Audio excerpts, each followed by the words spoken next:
eu separei para vocês os reagentes, como eles estão aparecendo lá no caderno. E já separei por tipo. Então, aqui eu tenho uma filinha de sulfato de cobre, sulfato de zinco, sulfato de magnésio, sulfato de ferro. Tá? Depois temos bases em geral, óxido de cálcio, bicarbonato de sódio, hidróxido de cálcio, hidróxido de sódio. Cloreto de sódio, que deveria estar com o açúcar. Metais, zinco, alumínio, cobre, ferro e magnésio. Os que queimam, querosene, etanol, naftalina. Tá? E ainda temos aqui o hipoclorito de sódio, que é o oxidante, né? O ácido clorídrico, que estaria aqui junto com o vinagre ácido. Tá? Então, desses todos, quais que vocês não vão poder tratar de cara no laboratório? Aqueles que queimam. Então, resíduos de querosene, de etanol, de naftalina, que estão vencidos, que vocês não vão usar mais, que estão contaminados, têm que estar separados para serem enviados para incineração. Resíduos de cloreto de sódio e açúcar são considerados não perigosos. Então, eles podem ser tratados como os resíduos domésticos. Posso descartá-los sem problema. Metais, como o alumínio, zinco, magnésio e, o ferro e o cobre, na verdade, muitas vezes vocês fazem experimentos nos quais eles não reagem, concorda? Então, eles vão ficar intactos. Se eles forem ficar intactos e eles não têm prazo de validade, eles podem ser reaproveitados, certo? Podem ser reutilizados quantas vezes forem necessários. Se eu vou lavar qualquer um deles para poder reaproveitar, o único cuidado que eu tenho que ter é que a minha água de lavagem seja recolhida, e aí eu vou tratar como se fosse uma solução diluída de ferro, uma solução diluída de cobre, e a gente vai ter como procedimento de tratamento mesmo que a gente vai usar lá para os sulfatos. Tá? Aqui, os mais problemáticos seriam o magnésio e o zinco. Tá? Esses materiais, eles podem ser enviados para aterro, mas vocês não vão ter como tratar também. E se sobrar alumínio que vocês não podem reaproveitar, o que vocês vão fazer com ele? O que vocês fazem com materiais de alumínio? Mandam para reciclagem. Então, mesmo, nunca mais vai ter experimento aqui, eu posso mandar o alumínio, o cobre, o ferro para reciclagem. Tá? Então, o que vai sobrar mais drástico para a gente? Ácidos, solução de hipoclorito de sódio, as bases, né? Então, óxido de cálcio, bicarbonato de sódio, os hidróxidos de uma maneira geral e os sulfatos de metal. Lembram daqueles procedimentos que nós vimos? Oxidação, redução, neutralização e assim por diante? Então, as bases e o ácido, a gente pode neutralizar, tá? Suponho que vocês geraram um resíduo ácido e geraram um resíduo básico. Vocês podem usar um resíduo para tratar o outro? Vocês fariam isso? Sim. Então, se o meu resíduo é só ácido e só básico, eu posso fazer com que um seja o reagente de tratamento do outro. Com isso, eu não estou consumindo para comprar reagente para tratar o meu resíduo, de uma vez só eu acabo com os dois resíduos. Mas atenção, ele pode ser apenas ácido e apenas básico. Se for um ácido com metal, um básico, sei lá, com cianeto, vocês não usam cianeto na escola, né? Mas suponho que vocês encontrem, não façam esse tipo de tratamento, tá? Então, ácidos e bases, eles podem ser neutralizados, os metais podem ser precipitados e o hipoclorito, que está aqui, né? Na verdade, a gente pode tratar com um redutor, tá?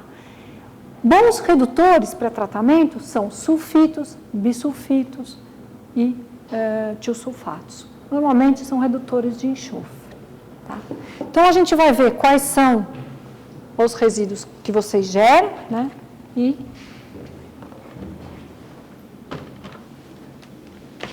os tratamentos. Esse aqui está lá no kit número 2 também, tá?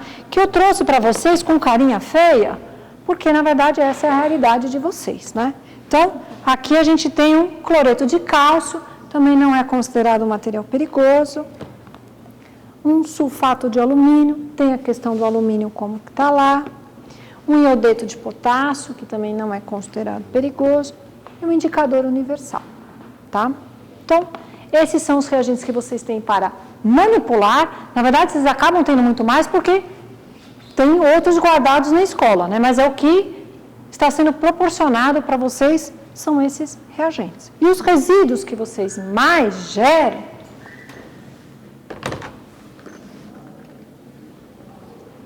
são as soluções dos metais ou os produtos das reações de vocês.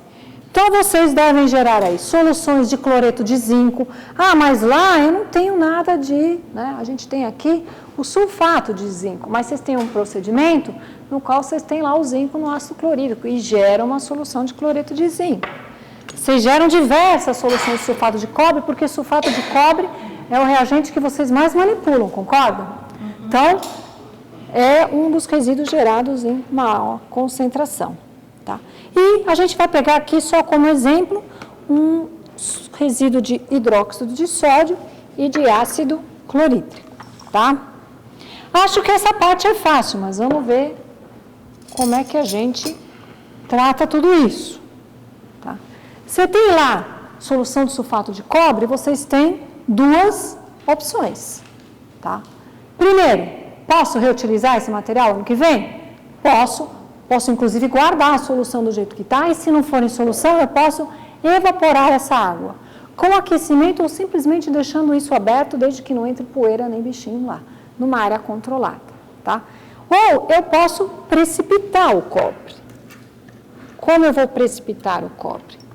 Tem duas maneiras da gente precipitar metais, gente. Ou a gente trabalha com hidróxido, ou a gente trabalha com sulfeto. Trabalhar com hidróxido vai ser preferencial ao sulfeto, porque sulfeto é um reagente mais tóxico. Só cuidem se usarem hidróxido, porque o hidróxido, às vezes, né, ele, assim como ele forma o precipitado, se a gente colocar em excesso, ele forma um complexo, muitas vezes solúvel em água. Então, vocês acham que, vou adicionar mais um pouquinho para garantir que precipitou tudo, e acaba solubilizando o metal. Como é que a gente faz a precipitação? Simplesmente adicionando meu agente precipitante. Se eu tenho cobre aqui, eu vou, por exemplo, usar o hidróxido. Aqui eu agora...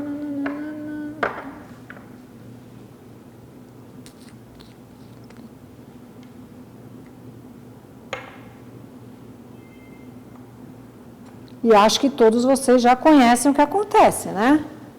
É um dos experimentos de vocês. Então, vai precipitar.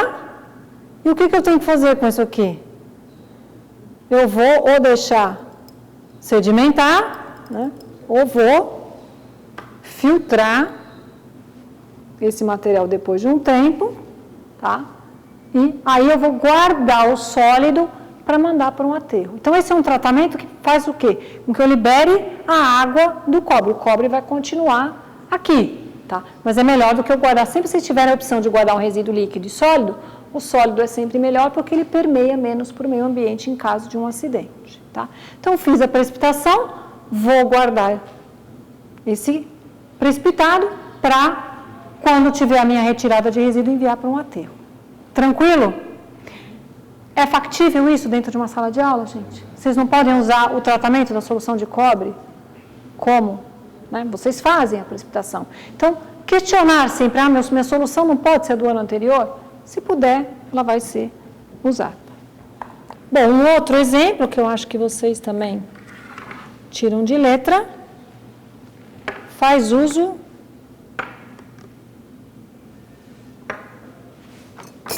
do sulfeto. Então, eu posso pegar a mesma solução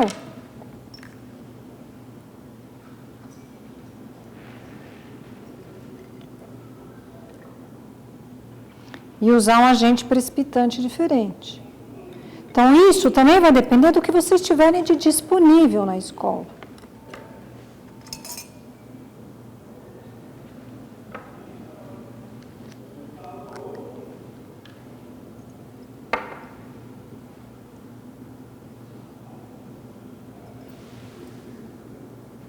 Também precipita, certo?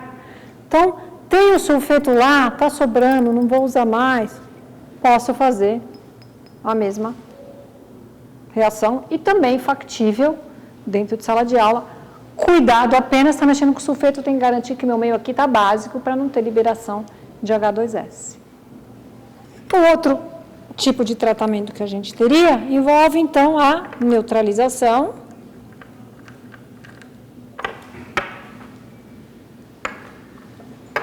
que é tranquila também.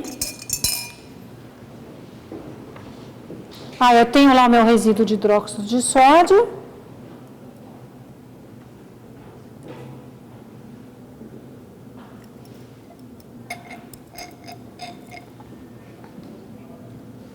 Acho que eu troquei uma tampa. Mas...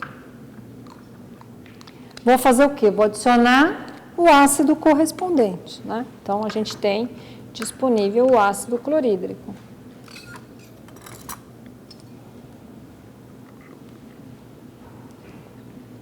E para saber se meu processo deu certo, eu preciso do quê? Lembra que eu falei que eu tinha que ter um controle de qualidade? Qual é um bom controle de qualidade que a gente tem?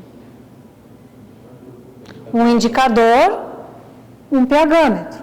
Se eu pensar em termos de indicador, o que é melhor? Um indicador como eu tenho lá o universal ou aquele de repolho? O de repolho, lembra? A gente quer chegar num resíduo não perigoso. E aquele, vocês garantem que seja não perigoso. Vou botar só uma gotinha.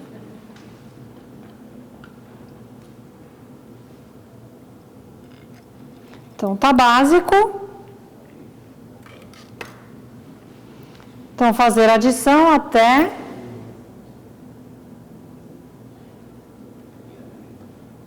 não sei quanto faz 100, gente, essa é a surpresa.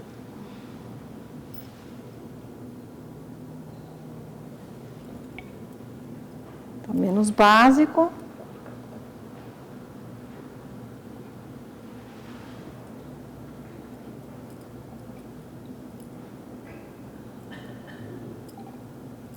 Sim? Então, eu sei que aqui está no pH de acordo.